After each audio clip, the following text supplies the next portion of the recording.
നമസ്കാരം, ഭാരത് ലൈവിലേക്ക് സ്വാഗതം. നമസ്കാരം ഹരീഷ്. നമസ്കാരം. അമേരിക്ക വീണ്ടും അമേരിക്കയിലെ ചില മേയർമാർ അല്ലേ, മംദാനി അടക്കമുള്ളവർ വീണ്ടും ഇന്ത്യക്കെതിരെ തിരിഞ്ഞിരിക്കുകയാണ്. അതിന് പ്രത്യേക വേറെ കാരണങ്ങളുണ്ട്. മംദാനി എന്തിനാണ് ഇങ്ങനെ കടന്ന് തുള്ളുന്നതൊക്കെ നമുക്കറിയാം.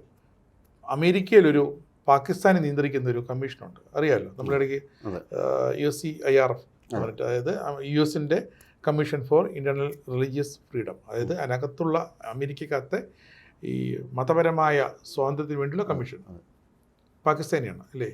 ആസിഫ് മുഹമ്മദ് പാകിസ്ഥാനിയാണ്. 1 വർഷത്തേക്കുള്ള ചെയർമാനാണ്. ഒറ്റ കൊല്ലമാണ് അയാളുടെ. ആ ഒറ്റ കൊല്ലം കൊണ്ട് അയാൾ ഇന്ത്യയെ വെറുപ്പിച്ചുകൊണ്ടിരിക്കുകയാണ് അല്ലേ. കഴിഞ്ഞ ആഴ്ചയാണ് പറഞ്ഞത് നമ്മുടെ സർസംഘചാലക് മോഹൻ ഭാഗവത് അങ്ങോട്ട് വരരുത്, വിലക്കും എന്നൊക്കെ പറഞ്ഞിട്ട് കാരണം റിലീജിയസ് ഫ്രീഡത്തിനുള്ള കമ്മീഷനാണ്, ഓർക്കണം. ഇത് വരുന്ന ഒരു ആത്മീയ നേതാവല്ല, അമൃതാനന്ദമയ്യോ അല്ലെങ്കിൽ ബാബാ രാംദേവോ അതുപോലുള്ള ഏതെങ്കിലും ഒരു യോഗിയോ ഒന്നും അല്ല അവിടെ ചെല്ലുന്നത്. RSS എന്ന രാഷ്ട്രീയ സ്വയംസേവക് എന്ന സംഘടനയുടെ സർസംഘചാലകാണ്. ഭാരതം ഒട്ടാകെ ബഹുമാനിക്കുന്ന ആദരിക്കുന്ന വ്യക്തിത്വമാണ്. അദ്ദേഹമാണ് തീരുമാനിക്കുന്നത് ഇന്ത്യയിൽ ആര് ഭരിക്കണം, ഇന്ത്യ ആര്, NDA ഘടകകക്ഷിയിൽ ആര്, NDA കക്ഷി മുന്നണിയിൽ ആരാണ് പ്രധാനമന്ത്രി ആകേണ്ടതൊക്കെ തീരുമാനിക്കുന്ന ഒരു ഘടകം അദ്ദേഹം തന്നെയാണ്. ഇപ്പോഴത്തുള്ള രാഷ്ട്രീയ വിവാദങ്ങൾ എന്തുണ്ടായാലും അതിൻ്റെ അവസാന വാക്ക് അല്ലെങ്കിൽ ഒരു ഒത്തുതീർപ്പ് എത്തുന്നൊരു നിലപാടെടുക്കുന്നതും ഇതേ സർസംഘചാലകിൻ്റെ നാവിൽ നിന്ന് തന്നെയാണ്. ഇപ്പോഴിതാ ന്യൂയോർക്കിൻ്റെ മേയർ മംദാനി ഇടയ്ക്ക് പറഞ്ഞിരുന്നതാണ്, ഇസ്രായേലിൻ്റെ പ്രധാനമന്ത്രി ബെഞ്ചമിൻ നെതന്യാഹു 1 മാസം മുമ്പ് പറയുന്നത് നെതന്യാഹു അമേരിക്കയിലേക്ക് വരാൻ ന്യൂയോർക്കിലേക്ക് ഒരു ഉച്ചകോടിയിൽ പങ്കെടുക്കാൻ വരികയായിരുന്നു. അപ്പോൾ അദ്ദേഹം പദ്ധതി ഇട്ടപ്പോൾ തന്നെ അറസ്റ്റ് ചെയ്യും, യുദ്ധക്കുറ്റവാളിയാണ്, പലസ്തീൻ കൂട്ടക്കുരുതി നടത്തിയ ആളാണ്, അതുകൊണ്ട് ഇദ്ദേഹത്തെ അതിനകത്തേക്ക് കടത്തില്ല എന്നൊക്കെ പറഞ്ഞു. വന്നാൽ ന്യൂയോർക്കിൽ വിമാനമിറങ്ങിയാൽ കയ്യാമം വെച്ച് ജയിലിലിടും എന്നാണ് പറയുന്നത്. പക്ഷെ അതിന് ട്രംപ് കണ്ണുരുട്ടുകയും ചെയ്തു. കാരണം ട്രംപിന് നേരിട്ട് ഈ മേയറുടെ മംദാനിയുടെ ട്രംപിൻ്റെ എതിരാളിയാണ് മംദാനി. അപ്പോൾ ട്രംപിന് മംദാനി നിയന്ത്രിക്കാനായില്ലെങ്കിലും ഭരണഘടനാപരമായിട്ട് ചില അവകാശങ്ങളൊക്കെ ഉണ്ട്. ട്രംപ് നേരത്തെ ന്യൂയോർക്കിലും ലോസ് ആഞ്ചലസിലുമൊക്കെ ഫെഡറൽ സൈന്യത്തെ ഇറക്കിയിരുന്നു. കുറ്റകൃത്യങ്ങൾ കൂടുന്നു എന്നൊക്കെ പറഞ്ഞിട്ട് സ്വന്തം സൈന്യത്തെ, അവിടുത്തെ ആ നഗരത്തിൻ്റെ പോലീസിനെ അല്ല, സ്വന്തം US പോലീസിനെ മാറ്റി നിർത്തിയിട്ട് ഫെഡറൽ സേന ഇറക്കി ഭരണം നിയന്ത്രിച്ച ആളാണ്. കോടതി അനുമതി നൽകിയിരുന്നു ഫെഡറൽ സേനയെ ഇറക്കി വിന്യസിക്കാനായിട്ട്. പക്ഷേ ഇപ്പോൾ ഈ മംദാനി തന്നെ, ഈ ന്യൂയോർക്ക് മേയർ മംദാനി തന്നെ ഇപ്പോൾ പറയുന്നു, നമ്മുടെ മോഹൻ ഭാഗവത് വന്നാൽ വരുന്നത് ശരിയല്ല, അത് നല്ലതല്ല. അത്തരം ഈ വിലക്കപ്പെടേണ്ട വ്യക്തിയാണോ ഭാഗവത്? അല്ല, ഇത് ഈ നമ്മുടെ സോറാൻ മംദാനി ഒരു ഉഗാണ്ടൻ വംശജനാണ്. അച്ഛൻ മെഹമ്മൂദ് മംദാനി, അയാൾ ഉഗാണ്ടക്കാരനാണ്. അപ്പോൾ ഇദ്ദേഹത്തിൻ്റെ മകനായ സോറാൻ മംദാനിക്ക് ഒരു വലിയ ലക്ഷ്യമുണ്ട്. നമ്മുടെ ന്യൂയോർക്കിൽ ഒരു ഇസ്ലാമിക് കൺട്രി, എന്താ പറയുക, ഒരു അമേരിക്കയ്ക്കകത്ത് ഒരു ഇസ്ലാമിക് റിപ്പബ്ലിക് ഉണ്ടാക്കുക. ഇതാണ് ഇദ്ദേഹത്തിൻ്റെ ഒരു പ്രധാനപ്പെട്ട ലക്ഷ്യമായിട്ട് പലരും വിലയിരുത്തുന്നത്. അപ്പോൾ നമുക്കതിന് കൂടുതൽ അഭിപ്രായമൊന്നുമില്ല. പക്ഷേ ഇത് ചില നിരീക്ഷകരൊക്കെ ഈ രീതിയിൽ വിലയിരുത്താറുണ്ട്. അപ്പോൾ ഇദ്ദേഹത്തിൻ്റെ പ്രവർത്തനങ്ങൾ കാണുമ്പോൾ അത് സത്യമാണെന്നും തോന്നാറുണ്ട്. ട്രംപ് വിരുദ്ധനായി പേരെടുത്ത് വന്നതാണ്. അതെ. പക്ഷേ ഭരണം തുടങ്ങിയപ്പോൾ അദ്ദേഹം മറ്റൊരു ഞാൻ നേരത്തെ പറഞ്ഞല്ലോ, US commission for internal religious freedom, അവരെ പോലും നാണിപ്പിക്കുന്ന തരത്തിലുള്ള ചില നീക്കങ്ങളാണ് ഈ മംദാനി ചെയ്തു വെച്ചത്. അതെ. അല്ല, അദ്ദേഹം ഈ ഇസ്കോണിൻ്റെ ആശ്രമത്തിൽ പോകാനും മറ്റ് കാര്യങ്ങൾക്കൊക്കെ ഈ മംദാനി തന്നെ ശ്രമം നടത്തിയിട്ടുണ്ടായിരുന്നു. സ്വാമിനാരായണൻ്റെയൊക്കെ ആശ്രമത്തിലൊക്കെ പോകാനും ക്ഷേത്രങ്ങളിലൊക്കെ പോകാനും ഒക്കെ ഇടയ്ക്ക് വലിയ താല്പര്യത്തോടു കൂടി വന്നിട്ടുണ്ട്. അതൊരു കളിയായിരുന്നു. അപ്പോൾ ഇദ്ദേഹത്തിന് കൃത്യമായ ഒരു രീതിയിലുള്ള അജണ്ടയുണ്ട്. അദ്ദേഹം പ്രതികരിക്കുന്ന ശൈലി നമുക്ക് നോക്കിയാൽ മനസ്സിലാവും. പാലസ്തീന് സപ്പോർട്ടായിട്ട്, ഹമാസിന് സപ്പോർട്ടായിട്ട് പ്രതികരിക്കുക, മറ്റേതെങ്കിലും ഭീകരവാദികളായിട്ടുള്ള ആൾക്കാരെ സപ്പോർട്ട് ചെയ്തുകൊണ്ട് സംസാരിക്കുക, ആ ഒരു രീതിയിലുള്ള സംസാരമാണ് ഇദ്ദേഹത്തിൻ്റെ പലപ്പോഴായിട്ട് ഇദ്ദേഹത്തിൻ്റെ നാവിൽ നിന്ന് വരുന്നത്. ലക്ഷ്യം നമുക്ക് മനസ്സിലാക്കാവുന്നതേ ഉള്ളൂ ആ ഒരു കാര്യത്തിൽ നിന്ന്. അദ്ദേഹം എന്താണ് ഭാരതത്തെക്കുറിച്ച് മനസ്സിലാക്കിയിരിക്കുന്നത്? 350 400 വർഷത്തിൻ്റെ പഴക്കമല്ല ഭാരതത്തിന്. 6500 7000 വർഷത്തിൻ്റെ പഴക്കമാണ്. 10,000-ലധികം വർഷത്തിൻ്റെ പഴക്കമുണ്ടെന്ന് വിശ്വസിക്കപ്പെടുന്നു. ഇപ്പോഴും ചരിത്രത്തിനകത്ത് പരീക്ഷണങ്ങൾ നടന്നുകൊണ്ടിരിക്കുകയാണ്. അപ്പോൾ അത്തരത്തിൽ വളരെ പഴക്കമേറിയ ഒരു സംസ്കാരം, ആ സംസ്കാരത്തെ മുൻനിർത്തിക്കൊണ്ട്, ആ സംസ്കാരം, അതായത് ഒരു മതസംഘടനയുടെ അധ്യക്ഷനല്ല മോഹൻ ഭാഗവത്, ഒരു സാംസ്കാരിക സംഘടന, ഭാരതത്തിൻ്റെ ദർശനത്തെ മുൻപിലേക്ക് വെച്ച് അതിനെ വെളിച്ചമായി കരുതി അതിൻ്റെ പിന്നിൽ അണിനിരക്കുന്ന ഒരു സംഘടനയുടെ സർസംഘചാലകനാണ്, ആ സംഘടനയുടെ നേതാവാണ് മോഹൻ ഭാഗവത്. അത്തരത്തിലൊരാളിനെ എനിക്ക് താല്പര്യമില്ലെന്ന് പറയുന്നത് അതിൻ്റെ പ്രധാനപ്പെട്ട ലക്ഷ്യം ഇദ്ദേഹത്തെ അങ്ങോട്ട് കയറ്റരുത് എന്ന് പറയുന്നതിൻ്റെ തുല്യമായിട്ടുള്ള കാര്യമാണ്. അദ്ദേഹത്തിന് അങ്ങോട്ട് കയറ്റാൻ പാടില്ല. മംദാനിയുടെ താല്പര്യമല്ല, അഭിപ്രായമല്ല, മറ്റാർക്കോ വേണ്ടി മംദാനി പറയുന്നതാണെന്ന് നമുക്ക് വ്യക്തമാവും. അപ്പോൾ തനിക്ക് താല്പര്യമില്ല എന്ന് പറയുന്നത് താൻ അങ്ങോട്ടേക്ക് ഇയാൾ അങ്ങോട്ട് കയറ്റരുത് എന്നാണ് പറയുന്നത്. അത് ചില പാകിസ്ഥാനികളെയും അല്ലെങ്കിൽ അവിടുന്ന് പാകിസ്ഥാനിൽ നിന്ന് വന്ന ആൾക്കാരെയും അതോടൊപ്പം തന്നെ ചില ഇസ്ലാമിക് രാജ്യങ്ങളിൽ നിന്ന് വന്ന മൈഗ്രൻസിനെയൊക്കെ സപ്പോർട്ട് ചെയ്യാനും വേണ്ടിയിട്ടും അവരെ ഉപയോഗിച്ചുകൊണ്ട് ഇതിനകത്തേക്ക് ഒരു ഇസ്ലാമിക് വോട്ട് ബാങ്ക് ഉണ്ടാക്കുക, ഒരു ഇസ്ലാമിക് റിപ്പബ്ലിക് ഉണ്ടാക്കുക. ഇതാണ് സൊഹ്റാൻ മംദാനി ലക്ഷ്യമിടുന്നത്. ഇദ്ദേഹം അതിനുവേണ്ടി കണ്ടെത്തുന്ന വളരെ ക്രിമിനലായിട്ടുള്ള പല മാർഗങ്ങളുമുണ്ട്. ആ മാർഗങ്ങളെക്കുറിച്ചൊക്കെ അന്വേഷണങ്ങൾ നടന്നുകൊണ്ടിരിക്കുകയാണ്. തീർച്ചയായിട്ടും മംദാനിക്ക് പിടി വീഴുന്ന ഘട്ടത്തോളം എത്തുന്നുണ്ട് കാര്യങ്ങൾ. കാരണം ഇങ്ങനെയൊക്കെ അമേരിക്കയിൽ സർവൈവ് ചെയ്ത് പോകാൻ വലിയ പാടാണ്. പക്ഷെ ഇപ്പോൾ അമേരിക്കയുടെ പോപ്പുലേഷൻ, ഇസ്ലാമിക് പോപ്പുലേഷൻ വളർന്ന് ഇപ്പോൾ യൂറോപ്പിലൊക്കെ വളർന്ന ഒരു വലിയ രീതിയിലുള്ളൊരു പോപ്പുലേഷൻ ഉണ്ടായി വന്ന് അമേരിക്കയെ നിയന്ത്രിക്കാൻ പാകത്തിന് ഇസ്ലാമിക് പോപ്പുലേഷൻ വളർന്നാൽ നമുക്കൊന്നും ചെയ്യാൻ പറ്റില്ല. പക്ഷെ അതുവരെയും മംദാനി പറയുന്ന ലക്ഷ്യങ്ങളൊന്നും പൂവണിയാൻ പോകുന്നില്ല. സർസംഘചാലകത്തു നിന്നും കാത്ത് 10,000-കണക്കിന് ഇന്ത്യക്കാരവിടെ കാത്തിരിക്കുന്നു. കാരണം അത് ഭാരതത്തിൻ്റെ ഒരു പ്രതിനിധി, ഭാരതത്തിൻ്റെ ഒരു സംഘടനയുടെ നേതാവ്, അദ്ദേഹം ആദരിക്കപ്പെടുന്ന ഒരു വ്യക്തി അമേരിക്കയിൽ തങ്ങളുടെ മുന്നിലേക്ക് എത്തുന്നതെന്ന് കേൾക്കുമ്പോൾ അവരെല്ലാം കാത്തിരിക്കുകയാണ് പ്രതീക്ഷയോടെ. ആ ഒരു സമയത്ത് മംദാനിയുടെ ഈ ഒരു വാക്കുകൾ എന്തായാലും ഇന്ത്യൻ സമൂഹത്തിൻ്റെ കടുത്ത എതിർപ്പ് വിളിച്ചു വരുത്തിയിട്ടുണ്ട്. കാരണം മംദാനി അവിടെ ന്യൂയോർക്കിൻ്റെ മേയറായി ജയിച്ചത് തന്നെ വളരെ ഒരു അട്ടിമറിയിലൂടെയാണ്. അതെ,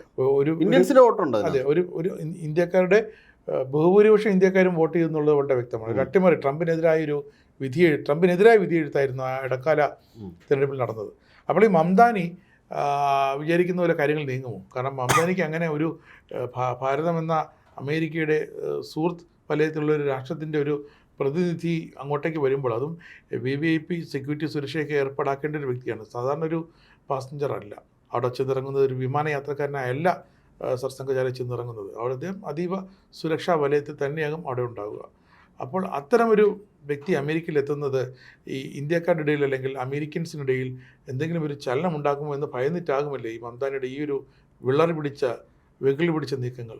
അത് ലോകവ്യാപകമായി സംഘത്തെ ഇവർ ഭയക്കുന്നതിൻ്റെ ഏറ്റവും പ്രധാനപ്പെട്ട ഒരു കാരണം എന്ന് പറയുന്നത്, സംഘം വിചാരിച്ചാൽ അല്ലെങ്കിൽ സംഘത്തിൻ്റെ ഒരു സ്റ്റെപ്പ് ഫ്രണ്ടിലേക്ക് വച്ചു കഴിഞ്ഞാൽ തീർച്ചയായും ഭാരതത്തെ ഇഷ്ടപ്പെടുന്ന എല്ലാ മനുഷ്യരും ആ കുടക്കീഴിൽ യോജിക്കും എന്ന് അത് തെളിയിച്ചിട്ടുള്ള സംഘടനയാണ്. അതായത് അതിൻ്റെ പ്രചാരകന്മാരായാലും അതിൻ്റെ പ്രവർത്തകന്മാരായാലും അങ്ങനെ ഒരു സ്വാധീന വലയത്തിലേക്ക് ലോകത്തെ കൊണ്ടുവരുവാൻ അവർക്ക് ഉള്ള ഒരു ശേഷിയുണ്ട്. രവി എന്നൊക്കെ പറഞ്ഞിട്ടുള്ള അതിൻ്റെ പ്രചാരകന്മാരുണ്ട്, ഈ അന്താരാഷ്ട്ര തലത്തിൽ പ്രവർത്തിക്കുന്ന. അദ്ദേഹത്തെ പോലുള്ള ആൾക്കാർ വളരെ ശക്തമായ രീതിയിലുള്ള പ്രവർത്തനം കാരണം വിവിധ രാജ്യങ്ങളിൽ നിന്നാണ് സംഘത്തിൻ്റെ ഒരു ഫിലോസഫിയിൽ ആകൃഷ്ടരായി നിരവധി മനുഷ്യരാണ് രാഷ്ട്രീയ സ്വയംസേവക സംഘത്തിൻ്റെ കുടക്കീഴിലേക്ക് ഓടിയെത്തുന്നത്. അപ്പോൾ അങ്ങനെ ഒരു പോളറൈസേഷൻ അമേരിക്കയിൽ ഉണ്ടാകും എന്നവർ ഭയപ്പെടുന്നുണ്ട്. അവരുടെ ഈ ഭീകരവാദ അജണ്ടയും മറ്റ് കാര്യങ്ങളുമായിട്ട് മുന്നോട്ട് പോകാൻ കഴിയില്ല എന്ന് അവർ ഭയപ്പെടുന്നു. അതാണ് സത്യത്തിൽ RSSൻ്റെ നേതാവിനെ അകത്തേക്ക് കയറ്റരുത് എന്ന് അവർ ചിന്തിക്കുന്നതിൻ്റെ പ്രധാനപ്പെട്ട കാരണം. അവർ ചില കാര്യങ്ങൾ ലക്ഷ്യം വയ്ക്കുന്നുണ്ട്. ഇപ്പോൾ അമേരിക്കയിലൊക്കെ ഒരു ഇസ്ലാമിക് റിപ്പബ്ലിക് ഉണ്ടാക്കിയെടുക്കുക, അമേരിക്കയെ ഇസ്ലാമികവത്കരിക്കുക, അതിലൂടെ അവരുടെ ആശയങ്ങൾ നടപ്പിലാക്കിയെടുക്കുക, മറ്റാൾക്കാരെയൊക്കെ ഉന്മൂലനം ചെയ്യുക, ഇതൊക്കെ അവർ ലക്ഷ്യം വയ്ക്കുന്നുണ്ട്. പക്ഷെ അതൊന്നും ഭാരതം എന്ന രാജ്യത്തിൻ്റെ കരുത്ത് അല്ലെങ്കിൽ ഭാരതത്തിൻ്റെ സാംസ്കാരികത നിലനിൽക്കുന്ന മനുഷ്യരുള്ളിടത്തോളം കാലം അതൊന്നും അവർക്ക് അവിടെ ചെയ്യാനായിട്ട് സാധിക്കില്ല എന്നുള്ളതാണ്. കാരണം അവർക്കറിയാം വർഷങ്ങൾ കൊണ്ട്. ഇപ്പം നമുക്ക് നോക്കൂ, ഭാരതത്തിൻ്റെ ഒരു ചരിത്രം, ലോകത്തിലെ എല്ലാ പ്രദേശത്തേക്കും അവർക്ക് മറ്റൊരു മതത്തിനെ അട്ടിമറിക്കാൻ കഴിഞ്ഞിട്ടുണ്ട്. ആ മതം നിലനിൽക്കുന്ന രാജ്യത്തിൻ്റെ സംസ്കാരത്തെ പൂർണ്ണമായും മാറ്റിയിട്ട് അവർക്ക് മറ്റൊരു മതം, അവർ കൊണ്ടുവന്ന മതം ഇംപ്ലിമെൻ്റ് ചെയ്യാൻ സാധിച്ചിട്ടുണ്ട്. പക്ഷെ അത് സാധിക്കാത്ത ഒരേ ഒരു രാജ്യം ഭാരതമാണ്. തീർച്ചയായിട്ടും. അപ്പോൾ ഭാരതത്തിൻ്റെ സാംസ്കാരികതയ്ക്ക് അങ്ങനെ ഒരു ശക്തിയുണ്ട്. അങ്ങനെ ഒരു ശക്തിയുണ്ടെന്ന് കൃത്യമായ ബോധ്യം അവർക്കുണ്ട്. അതുകൊണ്ട് തന്നെ ഇത്തരത്തിലുള്ളൊരു വ്യക്തി അവിടേക്ക് വന്നാൽ തങ്ങളുടെ അടവൊന്നും അവിടെ നടക്കാൻ പോകുന്നില്ല. ഭീകരവാദ അജണ്ടയോ മറ്റ് അജണ്ടകളോ പൊളിക്കാൻ അദ്ദേഹത്തിൻ്റെ ഒറ്റ പ്രസംഗം കൊണ്ട് തന്നെ ധാരാളമായി കഴിയും എന്നവർ വിശ്വസിക്കുന്നുണ്ട്. ഒരു ഭാരതീയൻ അവിടെ ചെന്ന് പ്രസംഗിച്ചതിൻ്റെ ഒരു തിക്തഫലം ഇന്നും അമേരിക്ക അനുഭവിക്കുന്നുണ്ട്. ആ ഭാരതീയൻ അവിടെ പോയതിന് ശേഷമാണ് അവിടെ ഇത്രയധികം ആൾക്കാർ ഭാരതത്തിൻ്റെ സംസ്കാരത്തിൽ ആകൃഷ്ടരായത്. വിവേകാനന്ദ സ്വാമികൾ അവിടെ പോയതിന് ശേഷം ഭാരതം എന്താണ് എന്ന് അദ്ദേഹത്തിന് പറയാനൊരു അവസരം കിട്ടിയിരുന്നില്ല. ചിക്കാഗോ പ്രസംഗത്തിൽ ഒരു 5 മിനിറ്റ് സമയം കൊണ്ട് അദ്ദേഹം അവിടെ ഒരു വലിയ വിപ്ലവം തന്നെ സൃഷ്ടിക്കുകയായിരുന്നു. പിന്നീട് അതിന് തുടർന്ന് വരുന്ന അദ്ദേഹത്തിൻ്റെ പ്രസംഗം, ആ പ്രസംഗം അദ്ദേഹത്തിൻ്റെ ചിക്കാഗോ അഡ്രസ്സസിൽ നമ്മൾ വായിക്കുമ്പോൾ നമ്മൾ രോമാഞ്ചത്തോടുകൂടി എഴുന്നേറ്റ് നിൽക്കുന്ന ഒരു അവസ്ഥയെത്തും. എന്തൊക്കെയാണ് അദ്ദേഹം അവിടെ പറഞ്ഞത്? ഈ എത്ര വിശ്വം ഭവത്തേക നീഢം എന്ന് ആദ്യമായി പറഞ്ഞത് സ്വാമി വിവേകാനന്ദനാണ് അവിടെ ചെന്നിട്ട്. അതായത് ഞാൻ ഒരു തവളയാണ്, ഞാൻ എൻ്റെ കിണറ്റിൽ ജീവിക്കുന്നു, ആ കിണറ്റിൻ്റെ വലിപ്പത്തെ അപ്പുറം എനിക്കൊന്നും അറിയില്ല, സമുദ്രത്തിൻ്റെ ആഴമോ വലിപ്പമോ അറിയില്ല. You are sitting on your little well. അതിനുശേഷമാണ് നിങ്ങൾ ലോകത്തെ അസസ് ചെയ്യാൻ വേണ്ടിയിട്ട് ശ്രമിക്കുന്നത്. അങ്ങനെ പല കാര്യം, agnosticism of Jainism and atheism of Buddhism, each and every religion have its own space in Hinduism എന്ന് പറഞ്ഞുകൊണ്ട് അദ്ദേഹം പറഞ്ഞ അദ്ദേഹത്തിൻ്റെ സ്റ്റേറ്റ്മെൻറ്റ്, ജൈനിസത്തിൻ്റെ അനേകത്വവാദത്തിൻ്റെ, ബൗദ്ധ മതത്തിൻ്റെ നിരീശ്വരവാദ ദർശനത്തിനും ഒക്കെ ഭാരതത്തിൽ ഇടമുണ്ട്. നിങ്ങൾക്ക് ആ ഒരു ഇടം കൊടുക്കുവാനായിട്ട് പലപ്പോഴും കഴിയുന്നില്ല. ആ എല്ലാ സാധ്യതകളെയും ഉപയോഗിക്കുകയാണ് ഇപ്പോൾ നമ്മളിവിടെ ചെയ്തിരിക്കുന്നത് എന്നൊക്കെ പറഞ്ഞുകൊണ്ട് അദ്ദേഹത്തിൻ്റെ വാക്കുകളുണ്ട്, മനോഹരമായിട്ടുള്ള വാക്കുകൾ. തീർച്ചയായിട്ടും അത്തരത്തിലുള്ള സൈദ്ധാന്തിക മൂല്യം ഉൾക്കൊള്ളുന്ന മോഹൻ ഭാഗവത് അമേരിക്കയിലേക്ക് ചെല്ലുമ്പോൾ അവർക്ക് പലതും ഭയപ്പെടാനുണ്ട്. അവരുടെ ചിന്തകൾ നടപ്പിലാക്കുവാൻ ബുദ്ധിമുട്ടെത്തും. അവർ വല്ലാതെ വിറയ്ക്കുന്നുണ്ട്. അതാണ് മംദാനി ആയാലും നേരത്തെ പറഞ്ഞ ആസിഫ് മെഹ്മൂദ് ആയാലും ഒക്കെ അവർ ഭയന്നു പോകുന്നതിൻ്റെ പ്രധാനപ്പെട്ട കാരണം. അടുത്ത നൂറ്റാണ്ട് സാംസ്കാരികമായി കൂടി ഭാരതത്തിൻ്റേതാണ്. മുമ്പൊക്കെ ചൈന പറയും പോലെ ഒരു സൈനികനെ പോലും ഭാരതം ഞങ്ങളുടെ അകത്തേക്ക് അയച്ചില്ല, പക്ഷേ വർഷങ്ങളോളം ഭാരതത്തിൻ്റെ അടിമയായിരുന്നു ഞങ്ങൾ എന്ന്. ഇന്ന് ലോകം വസുദൈവ കുടുംബകം പറയുന്നു, നമസ്കാരം പറയുന്നു, യോഗ ചെയ്യുന്നു. സാംസ്കാരികമായി നമ്മുടെ സോഫ്റ്റ് പവറിൻ്റെ കൾച്ചറൽ ഹെജിമണിയുടെ കീഴിലേക്ക് ലോകം മാറുന്നു. ഇതവരെ വല്ലാണ്ട് വിരൽ പിടിക്കുന്നു. ഇനിയും ഇത് കെട്ടഴിച്ചു വിട്ടാൽ അതിൻ്റെ ബീജാവാപം നടന്നിട്ടുള്ളത് RSS വഴിയാണ്. RSSൻ്റെ പ്രധാനപ്പെട്ട ലക്ഷ്യവും അത് തന്നെയാണ്. ഒരിക്കലും ഈ സംസ്കാരത്തിൻ്റെ വിശ്വജനനീയായ ഭാരതത്തിൻ്റെ ഒരു സർക്കിളിൽ നിന്ന് പുറത്തേക്ക് ലോകം പോകാൻ പാടില്ല. ഭാരതം എന്നാൽ ലോകം എന്ന് തന്നെയാണ്, സാംസ്കാരിക ലോകം എന്ന് തന്നെയാണ് അർത്ഥമാക്കുന്നത്.